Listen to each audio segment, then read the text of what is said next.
Il y a quelque chose de profondément puissant qui se joue dans un couple quand l'intelligence émotionnelle devient la base de la relation. Parce que à ce moment-là, ce n'est plus une histoire de qui a raison, qui a tort, ni de tu dois changer, etc. C'est une histoire de présence, de lucidité et de responsabilité intérieure que chacun des partenaires est prêt à assumer. L'intelligence émotionnelle dans le couple, c'est d'abord la capacité de se regarder soi-même avant de pointer l'autre, avant de le juger. C'est vraiment cette capacité de se demander qu'est-ce que je ressens et pourquoi je ressens ce que je ressens. Ok, ça passe par l'autre, mais ça ne vient pas forcément de l'autre. Et donc, c'est reconnaître que ce que je ressens m'appartient parce que ça appartient à mon histoire. Et ce que je projette sur l'autre, je peux le transformer. Et ce que je demande à l'autre, je peux l'exprimer avec dignité, dans le calme, en expliquant ce que je ressens et en faisant une demande qui soit dans le respect pour l'autre. Quand deux personnes choisissent cette voie, la relation cesse d'être un champ de bataille et elle devient forcément un espace de croissance, un espace où chacun peut se déposer sans être jugé, sans se sentir jugé, sans être réparé et sans être diminué, c'est-à-dire sans se sentir diminué, qui est forcément une conséquence de ce que la personne a vécu enfant. L'intelligence émotionnelle, c'est aussi savoir écouter sans chercher à se défendre, c'est-à-dire se détendre tout en étant à l'écoute de ce que l'autre a à dire, mais sans ressentir un danger. Et c'est entendre l'autre sans chercher à gagner quoi que ce soit, sans chercher une fois de plus à avoir raison, à chercher qui a tort. C'est accueillir une émotion sans la prendre comme une attaque. Dans un couple mature, on ne cherche pas un sauveur, ni un parent, ni un juge, on cherche un allié, un partenaire, quelqu'un qui regarde dans la même direction, quelqu'un qui marche à nos côtés, pas devant, pas derrière, quelqu'un qui voit la valeur de l'autre, même dans les moments de vulnérabilité, dans les moments difficiles. Et puis, il y a cette dimension essentielle. L'intelligence émotionnelle, ce n'est pas être parfait. La perfection, d'ailleurs, n'est pas une option sur Terre. C'est être conscient et poser des regards conscients sur une situation ou sur une personne.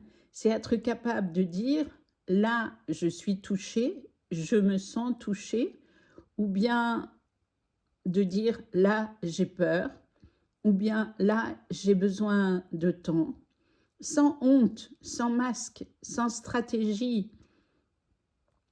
Parce qu'au fond, ce qui nourrit un couple, ce n'est pas l'absence de conflit, parce qu'un conflit peut être créatif à partir du moment où il est dans le respect de chacun, bien sûr.